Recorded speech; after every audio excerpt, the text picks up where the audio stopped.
I sat at that long table in the most exclusive restaurant in Chicago, surrounded by 16 of my father's richest guests.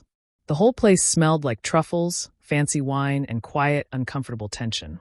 Then my father stood up, tapped his glass, pointed at me, and said, "My greatest failure is sitting right there." Those words burned through me. I'm Alara Thorne, 31 years old, a high school history teacher who chose a classroom over a corner office. To my father, Carson Thorne, the powerful man who built Thorne Global, my decision was nothing but a disgrace. He wanted me climbing the corporate ladder, not teaching teenagers about world wars.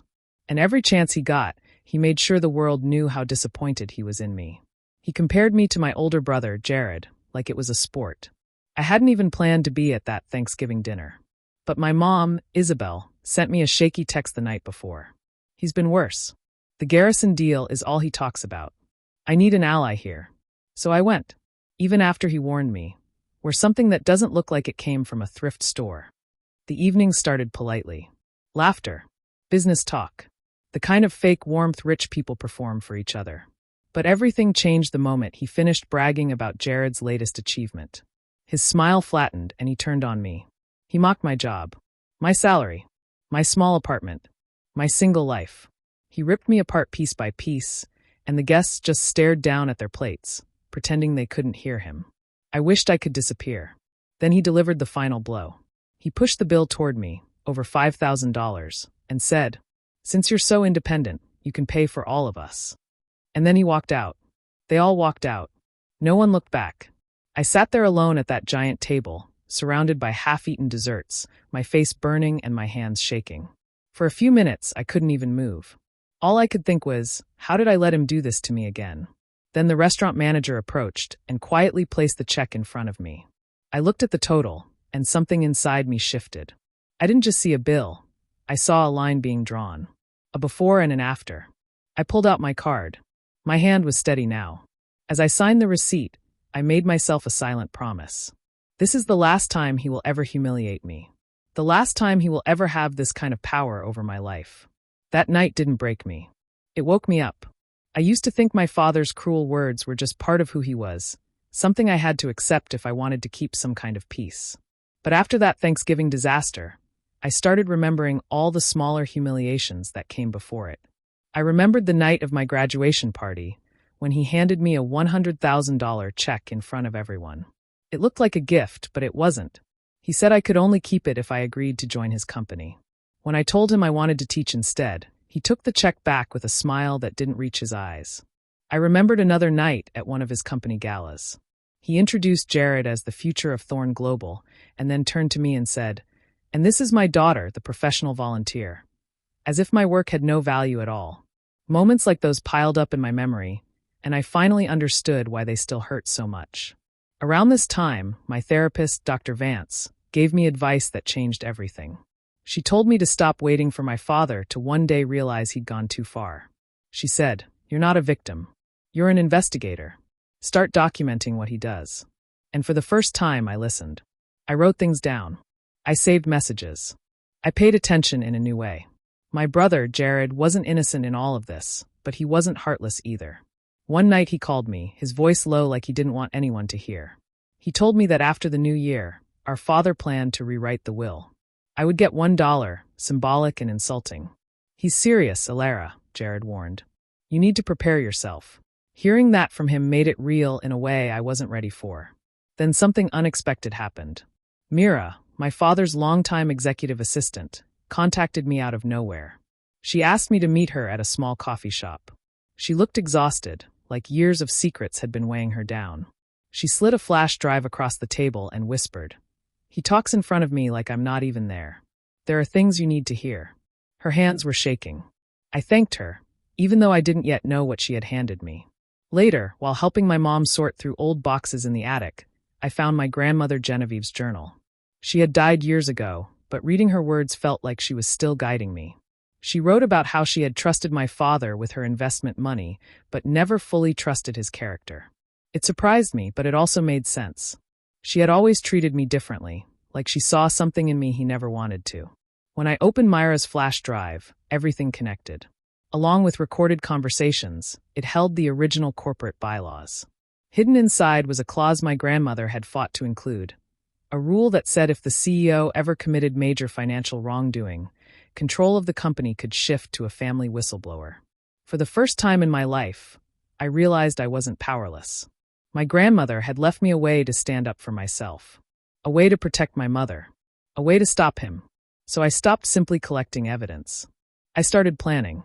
I turned my spare bedroom into something no one would ever expect, a quiet war room. I stayed up late most nights, sorting every document, every screenshot, every note I had collected over the years. I made piles and labeled them with shaky hands. Financial lies, people he hurt, rules he broke, moments he destroyed. The room didn't look like a bedroom anymore. It looked like the inside of my mind, messy, tired, but determined. Soon, I realized I wasn't fighting this alone. One by one, people started reaching out to me. People who had worked for Carson, people who had been pushed aside, threatened, or paid to keep their mouths shut. They came quietly, as if afraid the walls had ears, but each one carried a truth heavier than the last. Ben Cruz was the first. He had been CFO before Carson forced him out. When he sat at my kitchen table, he looked like a man who had been carrying a secret for too long. He opened his laptop and showed me spreadsheets I could barely believe existed. Fake vendors, assets that didn't exist, money moved in and out like a magic trick. He told me he had tried to question it once, and that same week, Carson had him escorted out. Then came Chloe Webb from HR. She wasn't even angry anymore, just tired. She told me how Carson used a hidden fund to silence harassment complaints. Women who cried in her office were told to sign papers and move forward. Chloe said she couldn't sleep at night, knowing she helped cover it up. Leo Chen arrived next. A logistics manager who had proof of environmental violations Carson had hidden for years. He handed me printed reports and whispered, "I knew this would come back one day. I'm glad it's you." All their stories filled my room, stacking higher and higher until they felt impossible to ignore. I needed someone who truly understood the legal weight behind all of this, so I called Sienna, my law school roommate.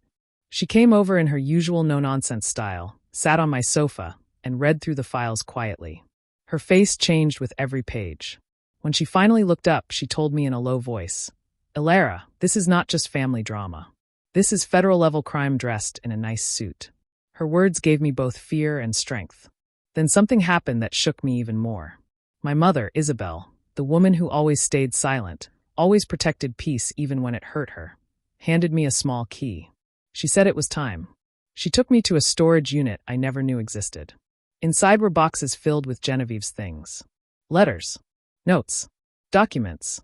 And in those letters, my grandmother wrote that she feared Carson would ruin everything for his own pride. I felt her voice reach out to me through every page. Finally, I looked at the calendar and marked the date. December 18th, Carson's grand award ceremony. His perfect stage. That would be the day everything changed. The morning after Thanksgiving, I woke up to messages from friends, co-workers, and even parents from my school. Everyone kept asking if I was okay, but no one said why. When I finally checked my phone, I saw it. Carson had posted a family photo from the dinner, but I wasn't in it. He had edited me out completely. It looked like I had never been there at all. His caption made it worse. "Thankful for a family that embodies excellence and drive. True legacy is built by those who earn their seat." I stared at the screen for a long time. It felt like a punch, cold, sharp, and humiliating. People in our circle began sharing it, praising the family, commenting about commitment and standards. They didn't know I had been at that same dinner, carrying plates, being mocked, and sitting in silence through his cruelty. At school, the looks were even harder to face. Parents approached me gently, asking if everything was all right at home. Some tried to pretend they hadn't seen the post, but their eyes gave them away. Even the principal called me into her office. She wasn't unkind, but her words felt like a careful warning. She told me it might be wise to manage my family's public image, as if I had control over any of it. Later that night, Carson called. His voice was smooth, calm, almost cheerful. He didn't mention the post directly. Instead, he spoke like a man giving a final lecture. He told me that Thanksgiving had been necessary, that removing me from the photo was symbolic, and that I should take it as a lesson. He said the dinner was a small price to pay for the clarity it brought. I didn't say anything back. I just let him talk until he hung up, satisfied with himself. But something changed in me after that call. Instead of breaking, I felt myself grow harder and steadier. The humiliation became fuel. The erasure became direction. If he wanted me invisible, then he would learn what happened when the person he ignored finally stood up. That night, I met with Sienna, Ben, Chloe, and Leo. We sat together in my small living room, every one of us carrying something Carson had tried to bury. We went over the plan again, but this time it felt different. It wasn't just about exposing him anymore. It was about taking back what he had stolen. From me, from them, from the company, from everyone who trusted him. As we reviewed the documents, Ben pointed out something he had noticed, but never had the chance to investigate deeply. A payment that kept appearing across multiple files. Always small enough to avoid flags, always hidden behind odd descriptions, but large in total. The money was going to a shell company called Peregrine Consulting. It looked sloppy for someone like Carson, and that made it important. We all leaned in. I remember the room going still. This was the first real crack in his armor. We decided that tracing that payment would be our next move. It felt like the beginning of the end, quiet, steady, and finally in my control. I remember the day we finally traced the money. Sienna's investigator worked quietly, moving through layers of company documents and bank accounts. Every lead pointed to the same place, Peregrine Consulting. At first, it seemed like just another shell company, but the investigator followed the paper trail to Delaware, then across the ocean to a Luxembourg account, Carson's account. My stomach twisted as I realized the full reach of his scheme. Over the past 7 years, nearly $4.8 million had been moved from the company under the name of strategic consulting fees. It was clever enough to avoid scrutiny from auditors and investors, and it inflated the company's value right before big meetings. Each transfer was a thread we could pull, and together, they formed a web so tangled it left no room for excuses. Then Mira came through for us one last time. She handed me a voice memo of my father speaking on the phone. His voice was smooth, confident, and cruel. Just move it through Peregrine like last time. The auditors are idiots. They look at the total, not the path. I froze as I listened. Every word confirmed what I had feared. He had planned this all along, counting on everyone being too blind or too afraid to notice. While going through the financial files, we found something even more personal. Carson had been draining the company's charitable foundation, my mother's passion project, for years. Millions had disappeared, all funneled to his shell account. I felt a sting of betrayal that went beyond money. He had not only cheated the company, but also destroyed my mother's work and her dreams quietly, without any care. As Sienna and I connected all the pieces, it became clear. This was more than just corporate fraud. It was a pattern of abuse and betrayal stretching across years. The money trail, the shell companies, the voice memo, they all proved that Carson's lies weren't small mistakes or clever accounting. He had committed racketeering, wire fraud, tax evasion, and had systematically hidden the evidence. I looked around at the files spread across my living room, the spreadsheets, the memos, the recordings. Each piece fit together like a puzzle, and for the first time, I felt a sense of control. The case was airtight. There was no way he could spin it as a misunderstanding or a lapse in judgment. For the first time, I felt a strange calm wash over me. The humiliation, the fear, the anger, it all led to this. Everything Carson had built on lies, everything he had tried to hide, was now exposed. Not yet to the world, but soon. And when it was, he would see the full weight of what he had done, not just to the company, but to his own family. Finally, I allowed myself a small, quiet smile. We had found the heart of the crime, and it was going to be impossible for him to deny. In the days before the award ceremony, I had to keep up appearances. My parents invited me to a pre-holiday brunch at their penthouse. I dressed neatly, spoke politely, and laughed at the right moments. Carson watched me with that smug smile, convinced he had finally taught me a lesson. I let him think he had control, but inside I was counting down the days. Jared pulled me aside during the brunch, his face pale and tight with anxiety.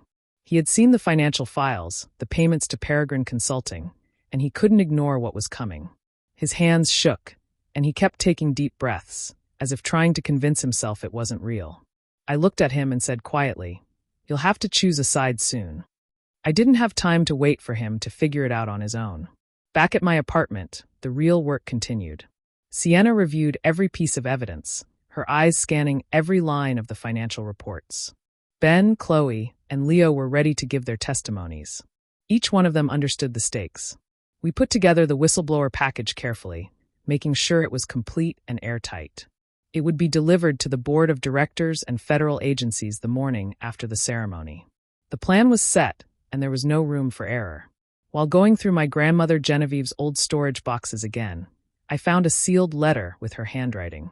I opened it with trembling hands. It read, "My dearest Alara, if you are reading this, it means my fears about your father were true. Do not shy away from the truth, no matter how ugly. Sometimes to save a family, you must first dismantle the poison at its heart. Use the tools I left you. With all my love, grandmother." Her words hit me like a wave. I had her blessing, even from beyond the grave. It gave me the courage I needed to go forward. I also knew I needed to look the part, not to hide, but to be seen. I bought a new dress for the award ceremony, something bold, elegant, and impossible to ignore. I wasn't going to blend in or be the quiet daughter anymore. I was going to stand out, and I was going to do it on my terms. Every move was planned, every step calculated. Carson believed he had the upper hand, that I was still his obedient child. But inside, I was ready. The calm before the storm was over. The time to act, to reclaim what was mine, and to reveal the truth was almost here. I felt ready for whatever came next. The ballroom was enormous, filled with hundreds of people. Industry leaders, politicians, reporters, and media cameras flashing from every corner.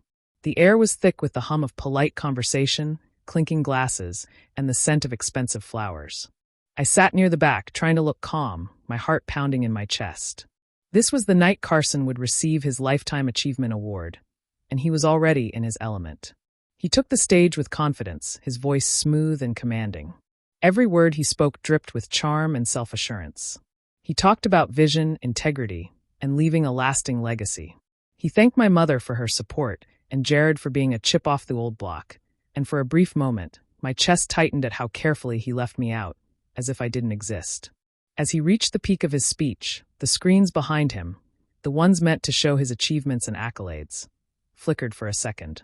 No one noticed at first, but I saw the slight panic in Carson's eyes. He waved at the technician, trying to regain control, but it was too late. Leo had prepared the USB drive perfectly, and the plan was set in motion. Then Jared stood up. I felt my stomach tighten as I saw him, sweating, pale, hands shaking, yet determined. He walked toward the podium, every step slow but deliberate. The crowd murmured, confused, as Carson reached out, trying to stop him. But Jared didn't hesitate. He took the microphone from his father, who looked stunned, unable to find words. "I'm sorry," Jared said, his voice trembling but loud enough for everyone to hear. "I can't let this continue. My father's speech is about a legacy built on lies." The room went silent. Every eye turned toward us, some shocked, others whispering, but all attention was on Jared, and me sitting beside him. I felt a mixture of fear and relief. Fear because I knew how explosive this moment was, how Carson would react, and relief because finally, the truth was being set in motion. This was the first step, the moment that would unravel years of lies, manipulation, and betrayal. For years, Carson had controlled the narrative, the company, and our family. Tonight, all of that was about to change. I took a deep breath, ready for what would come next. The storm had arrived. Everything we had planned, every piece of evidence, every late night, every person who had trusted me with the truth, it all led to this moment. I knew the hardest part was just beginning, but I also knew I was ready to face it. The night of reckoning had officially started. Jared's voice shook, but he kept going, speaking loud enough for everyone to hear. "I traded my integrity for a corner office," he admitted. "I stayed silent while my father lied, cheated, and hurt people. My sister, Alara, had the courage I lacked." He looked at me, his eyes filled with shame and relief, and I felt the weight of all those years of silence finally beginning to lift. Behind him, the screens changed. Instead of pictures of my father at charity events, a single slide appeared. It was a clear, simple flow chart showing money moving from Thorn Global to Peregrine Consulting and then into a Luxembourg account. The connections were obvious. Every guest in the room could see it, and there was no way to deny it. The fraud was laid bare, in full color and detail for everyone to witness. I felt my heart race as I stood. The crowd instinctively parted, giving me a clear path to the stage. I walked slowly, deliberately, and took the microphone from Jared. I didn't yell or cry. I spoke clearly with cold, precise control. "My father taught me that everything has a price," I said. "The price of this dinner, The price of my self-respect, the price of his employees' dignity. Tonight, you see the real cost of Carson Thorne's legacy: fraud, abuse, and betrayal.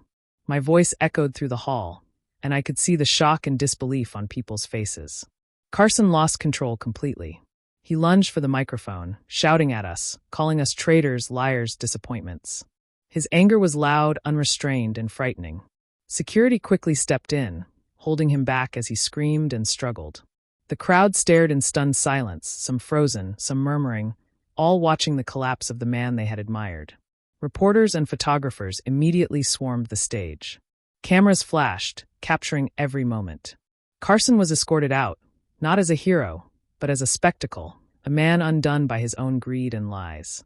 The whispers and murmurs in the room were loud enough that I could almost hear the disbelief ripple across the audience. Then I saw my mother. Isabel stood, hesitated for a moment, and then walked toward Jared and me. Her face was a mixture of relief and sorrow, but the act itself was powerful. For the first time, she publicly aligned herself with her children, taking a stand against the man who had controlled her life and ours for so long. I felt a quiet victory, not because of cruelty, but because the truth was finally seen, finally recognized, and justice was starting to take hold. As the room slowly calmed, I looked around. The night that had terrified me, that had carried so much weight for so many years, had finally arrived. Carson's empire, carefully built on lies and fear, was cracking, and I was standing in the middle of it, ready for what came next. The fall had begun, and there was no turning back. The morning after the ceremony, everything changed. The whistleblower packages I had helped assemble were delivered to the board, the SEC, and the IRS. The evidence was clear, undeniable, and comprehensive. Within hours, the board voted to suspend Carson pending investigation, using the fiduciary fail-safe clause my grandmother had put in place years ago. I could feel the shift already. Control of the company was beginning to move into my hands, not because I wanted power, but because justice demanded it. Carson's world collapsed almost immediately. Friends, business partners, and so-called allies disappeared overnight. His empire was frozen, and he was left with only his most aggressive lawyers and the fury that he could no longer control. I heard from Siena that the federal authorities had already begun their preliminary inquiries. For the first time, Carson was isolated, facing the consequences of the choices he had made and the lies he had lived behind. At home, the tension was different but no less significant. My mother, Jared, and I sat together in silence at first. There was grief, anger, and relief all mixed together. For years, honesty had been impossible in our family, but now, for the first time, we spoke openly. We talked about the past, about the pain and betrayal, and about the possibility of moving forward. It was fragile and uneven, but it was real. The media didn't waste any time. News outlets across Chicago covered the story extensively. Instead of painting me as a vengeful daughter, they highlighted my role as a principled whistleblower. My teaching background, which Carson had always mocked, was now framed as a strength, proof of my integrity and courage. I realized that the public narrative had shifted, and with it, the perception of who I was and what I stood for. My first actions as the acting head of Thorne Global were deliberate and symbolic. I reinstated the charitable foundation my mother had built, putting her at the helm. We announced an internal audit and an amnesty program for employees willing to come forward with information, ensuring the company could no longer hide corruption. It wasn't about revenge. It was about cleaning up the mess, protecting the people Carson had exploited, and honoring the values my grandmother had instilled. That day, I understood the meaning of accountability. Carson had lost the empire he thought would never fall, and we had begun to rebuild, slowly, carefully, and with purpose. The reckoning was real, and it marked the start of a new chapter for our family and the company. Carson's fate was sealed quickly. To avoid a long, messy trial, he accepted a plea deal on multiple felony charges. He lost control of the company. Most of his personal wealth went to fines and restitution, and he was sentenced to house arrest. The empire he had built on lies and fear was now gone, and he had no one left to blame but himself. With control of the company in my hands, I had to decide what to do next. Running Thorne Global was not my goal. I wanted to protect the company and the values my grandmother had instilled, not chase power. I made a deal. Jared, who had finally shown he could change, would become CEO under the strict guidance of an independent board. I took a seat on that board, representing the ethical vision my grandmother had laid out long ago. It was a compromise, but one that ensured the company would be guided by honesty and integrity. Returning to my classroom felt like coming home. The parents who had once looked at me with pity or doubt now saw me differently. I was no longer just a teacher. I was a woman who had stood up for what was right, even when it seemed impossible. I continued to teach with passion, but now I had the resources to make an even bigger difference. Through the Family Foundation, I funded projects for students, supported teachers, and ensured opportunities were available for those who needed them most. One quiet morning, I visited my grandmother's grave. I placed a small stone on her headstone, a symbol of respect and remembrance. "The poison is gone, Grandma," I whispered. "We're rebuilding from the foundation you laid." Everything I had fought for, from exposing the truth to restoring the family's integrity, was a tribute to her vision. Even the $5,300 Thanksgiving bill, once a symbol of humiliation and cruelty, had a new meaning. It now sat framed in my office, a reminder not of pain, but of the day I reclaimed my family's soul and my own dignity. The shame that had been placed on me for so many years was never mine to bear. It belonged to him. And finally, the world knew it. In the end, the legacy that mattered most wasn't money, power, or fame. It was integrity, courage, and the ability to protect what is good. I had faced the worst, taken a stand, and helped rebuild a family and a company on honesty and justice. That was my true victory, and it was one I could carry with pride for the rest of my life.